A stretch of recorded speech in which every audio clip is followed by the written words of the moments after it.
Welcome back. Joining me now is Republican Senator Rand Paul of Kentucky. Senator Paul, welcome back to Meet the Press. Thanks for having me. Thank you so much for being here. Unfortunately, I have to start with this horrific news out of Minnesota, this act of political violence, the assassination of a state lawmaker there and her husband, 2 others injured in the hospital recovering. Senator, what was your reaction to hearing the news? I think nothing brings us together more than, mourning for somebody else who's in political life, Republican or Democrats. We come together about this. I was there at the shooting in 2017 when Steve Scalise almost died, just feet away from another young staffer that was shot just next to me. So I'm aware of this. I've been the victim of political violence. I had 6 ribs broken and part of my lung removed. So we know about this. We're very aware of it, but our hearts and prayers go out to the families. Yeah, our hearts and prayers go out to the families as well. It's been 8 years since that attack that, of course, where Congressman Scalise was shot. Thank you for sharing that memory with us. I do want to turn now overseas to the Middle East. In fact, it's an active situation right now. It's our understanding that Iran is sending missiles striking Tel Aviv as we're having this conversation. You've warned President Trump not to get involved in the conflict between Israel and Iran, saying, quote, a war with Iran would make Iraq look like a skirmish. But have a look at what Senator Lindsey Graham argues should happen if Iran does not come to the negotiating table. He says, quote, if Iran refuses this offer of the United States, I strongly believe it is in America's national security interest to go all in to help Israel finish the job. How do you respond to Senator Graham's call to go all in and help Israel finish the job, Senator? Well, his initial response was game on, and I don't consider war to be a game. The hundreds of thousands of people that potentially will now die on both sides. For a couple thousand years, we've had this discussion over what is just war. Not only our civilization, but other civilizations have had this discussion. And one of the things that many people came to a conclusion was that preemptive or preventative war wasn't just. And so there is that. But there is also the idea that what happens to Iran, you imagine what happens in Iran now. Do they coalesce around their government, even though their government is unpopular? Does nationalism thrive? And you would think that they would probably be less likely to want to negotiate at this time, particularly when they may feel that negotiations were a ruse to put them at ease until the bombing happened. So I think it's going to be very hard to come out of this and have a negotiated settlement. I see more war and more carnage, and it's not the U.S.'s job to be involved in this war. Iraq was a mess. Afghanistan was a mess. And one of the things I like about President Trump is he has shown restraint. And so I think his instincts are to not be involved in this war, but there will be a lot of pressure from Lindsey Graham and others to get involved in this war. And I hope that his instincts will prevail. All right, let's turn now to what we all witnessed here in Washington, D.C., the nation's capital, on Saturday.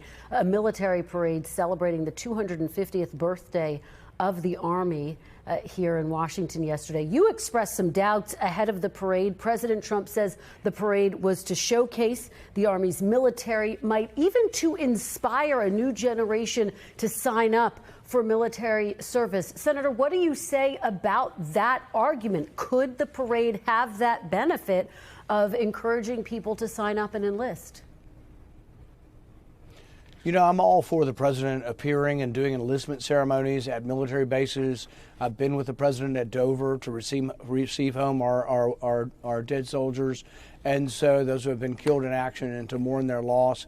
But I just never liked the idea of the parade, because I grew up in the 70s and 80s, and the only parades I can remember are Soviet parades for the most part, or North Korean parades. And the parades I remember from our history were different. Everybody remembers that famous scene of the soldier, dipping the girl and kissing the girl in New York in a ticker tape parade. But we were rejoicing the end of war, and we were rejoicing our soldiers coming home. And that absolutely ought to be commemorated and discussed every year, Memorial Day, Veterans Day. But we never glorified weapons so much. And I know he means well. I don't think he means for any of this to be depicted in another fashion, but I'm just not a big fan. And then there is the cost. I mean, we're $2 trillion in the hole, and just an additional cost like this, I'm not for it. I do want to get to the debt deficit momentarily, but first, let's talk about those ICE raids that have really dominated the week. We've seen them anti-ICE raids really across the country.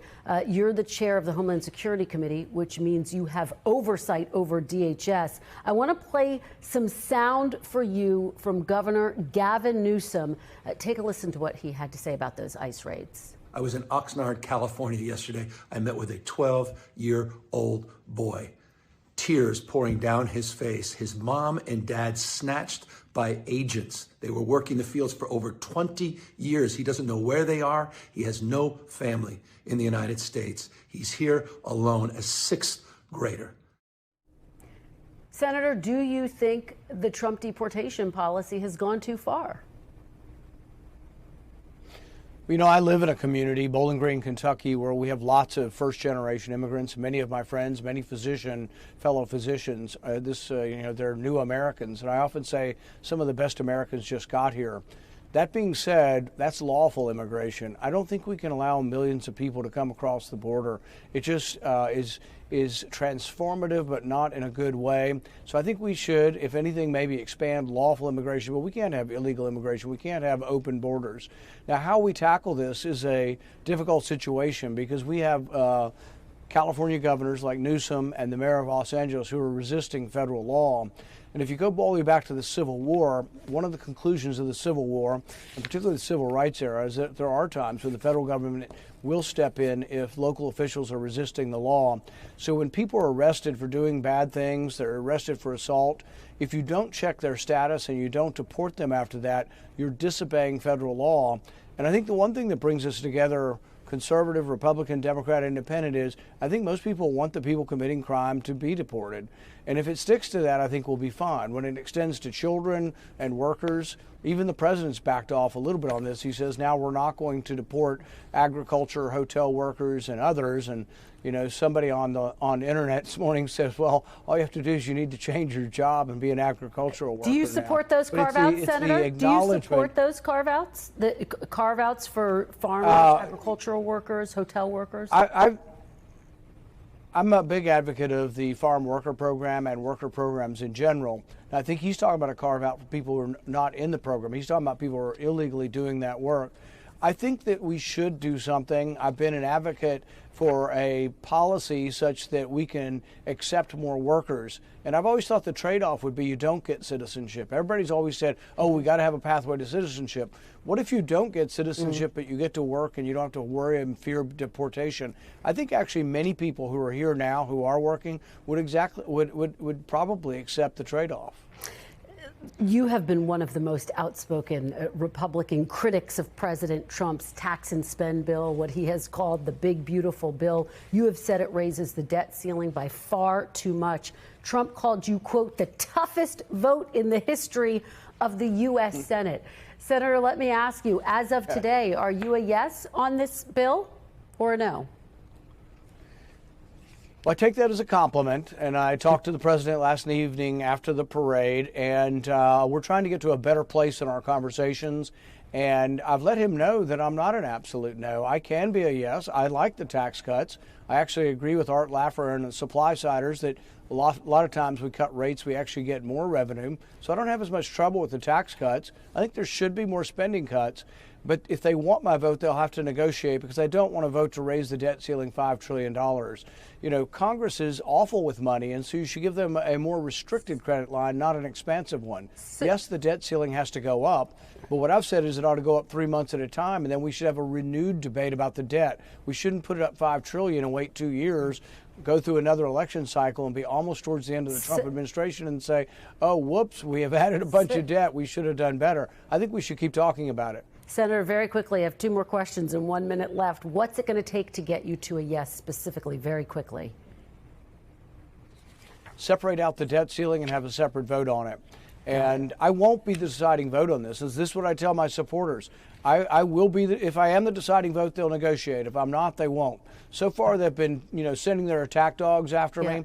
And that's not a great persuasion technique, but I will negotiate if they come to me, but they have to be willing to negotiate on the debt ceiling because I'm conservative and I'm not going to, no longer be conservative just because the president wants me to vote for something. All right, Senator, very quickly, let me get your reaction to Senator Alex Padilla, who interrupted a press conference that was being held by DHS Secretary Kristi Noem. He was handcuffed, wrestled to the ground. The House Speaker says he should be censured. Do you agree? Should he be censured for that? I don't like the images of him on the ground and being handcuffed, but also didn't like the images of moms at school board meetings being handcuffed. I didn't like the images of peaceful January 6 protesters or people assembled there being taken to the ground in airports and handcuffed. So that I don't like. But at the same time, the other side to it is, can you rush a stage? Can you rush into a press conference? And I think they didn't. I think they honestly didn't recognize him. He rushed the stage. There was sort of a physical tussle. I think it could have ended with that without the handcuffs. But also, I don't think there's a complete get out of jail free, that there's no repercussions for rushing the stage and there's no criticism for rushing the stage. So I think it's a complicated story, and I think we can do a better job. But I'm not about to say it's all on one side or the other. So you wouldn't be for censuring him? You're a no on censuring him, Senator? No. I'm not for censoring him. Okay. I think that's crazy. I'm not for that at all. So. Okay, Senator, thank you so much. Senator Rand Paul, thank you for joining us, and happy Father's Day. We really appreciate it. Thank you. We thank you for watching, and remember, stay updated on breaking news and top stories on the NBC News app or watch live on our YouTube channel.